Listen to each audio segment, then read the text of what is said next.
Hello, everyone, and welcome back to the Mr. English channel.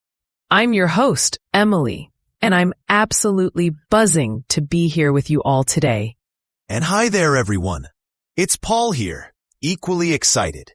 Today, we're diving into a topic that's not only incredibly effective for learning English, but also super enjoyable: the power of storytelling. That's right, Paul. Forget boring grammar drills for a moment. We're going to explore how the magic of stories can truly unlock your English and make your learning journey so much more engaging.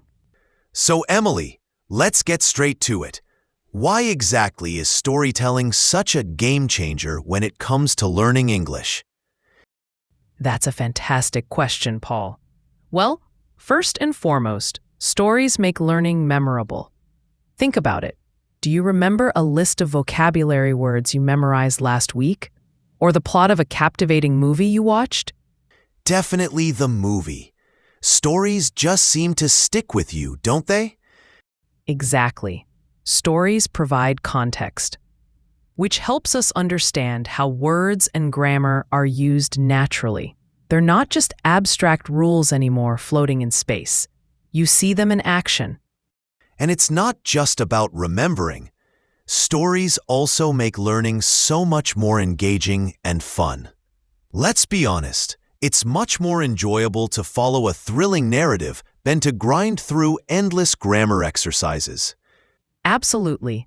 Plus, stories expose us to different accents, speaking styles, and cultural nuances, which is crucial for developing well-rounded English skills. You start to get a real feel for the language as it's actually spoken. So to sum up, we're talking about better memory, understanding context, more fun, and a deeper cultural understanding. That sounds like a pretty powerful combination. Couldn't agree more, Paul. Now, our listeners might be wondering, what kind of stories are we talking about? It's not just bedtime stories, right? That's right, Emily. While a good bedtime story can be helpful at any age, the possibilities are truly endless. We can learn from so many different types of narratives. Let's explore a few, shall we? Absolutely. Let's start with fairy tales and fables. Think of classics like Cinderella or The Tortoise and the Hare.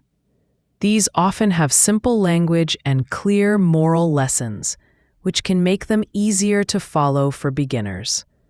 Plus, the repetitive structures can really help solidify basic grammar.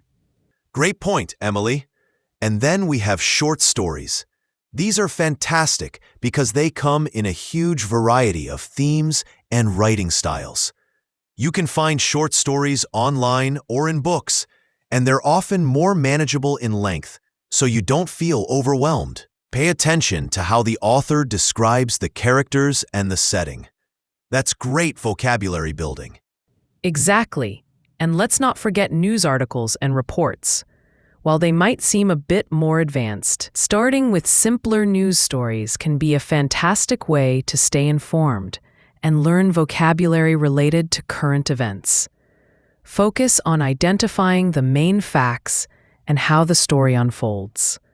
And of course, a personal favorite for many: films and series. Watching movies and TV shows in English is a fantastic way to immerse yourself in the language. Start with subtitles in your native language if you need to, then switch to English subtitles, and eventually try watching without them. Pay attention to informal language and those tricky English idioms. Oh, and don't underestimate the power of personal stories. Sharing your own experiences in English, even simple ones, helps you practice speaking and build confidence. And listening to others share their stories can expose you to different ways of expressing ideas. So we've got fairy tales, short stories, news, films, series, and even personal anecdotes. Lots to choose from. Now, Emily, our listeners are probably eager to know how to actually learn with these stories. You're right, Paul. So here are some practical tips on how to make the most of storytelling in your English learning journey. First off, choose stories that genuinely interest you. If you're bored, you're less likely to stay engaged. Definitely. And when you're engaging with a story, try to read and listen actively. If you have a transcript, read along as you listen.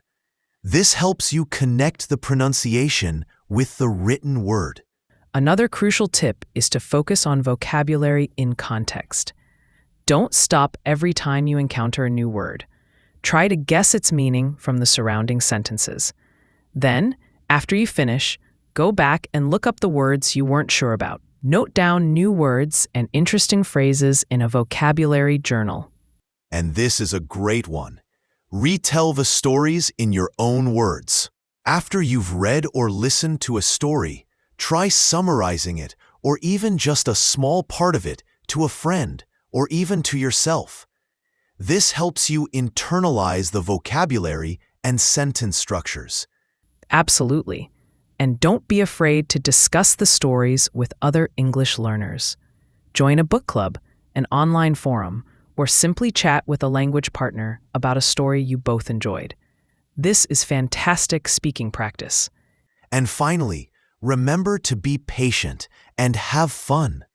Learning a language takes time, and storytelling should be an enjoyable part of the process.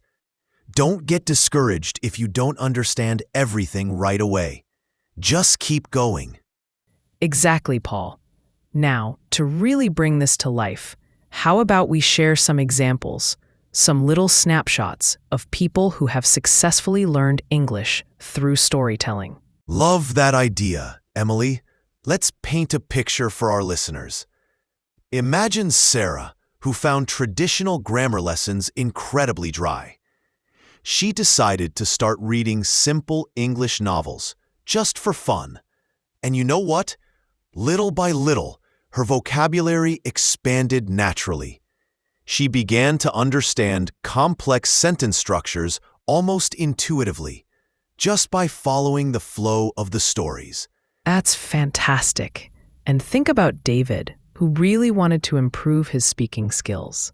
He started watching his favorite TV shows in English and actively tried to mimic the dialogues. Over time, his pronunciation and fluency improved dramatically, and he even picked up on some cool slang that you wouldn't find in a textbook. These stories really highlight how immersive and effective storytelling can be, right? It's not just about passively consuming content. It's about actively engaging with narratives. Absolutely. So, to recap, Paul, we've learned that storytelling is a powerful tool because it makes learning memorable, contextual, and fun. Exactly. And we've explored different types of stories you can use and shared practical tips on how to use them effectively. Now, for this week's challenge, we encourage you to find a short story in English that truly interests you. It could be anything, a fairy tale, a news article, even a scene from your favorite movie. Read it or listen to it, and try to identify at least 3 new words or phrases. Then, try to use them in a sentence of your own. Yes, and please do share your progress with us on our social media. We'd absolutely love to see what you're learning and cheer you on. Thank you so much for tuning in to the Mr. English channel today. We really hope you found this episode helpful and inspiring. Join us next time when we'll be discussing essential English idioms and how to use them naturally. You won't want to miss it. And don't forget to subscribe to our channel so you don't miss any future episodes packed with tips and tricks to help you master English. And if you enjoyed this podcast, please leave us a review. It really helps us reach more English learners around the world. Happy learning, everyone. We'll see you next time.